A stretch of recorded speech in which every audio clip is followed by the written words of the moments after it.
பக்தர்களே, அம்மனின் அலங்காரம் பாருங்களேன். பெரிய காஞ்சிபுரத்தில் வெள்ளிக்குள தெருவில்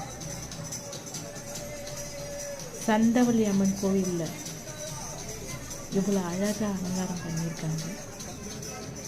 ஆடி வெள்ளி அதுவும் அனைத்து பக்தர்களுக்கும் அழகாக காட்சி கொடுத்துருக்காங்க. சந்தவள்ளி அம்மன் தாய்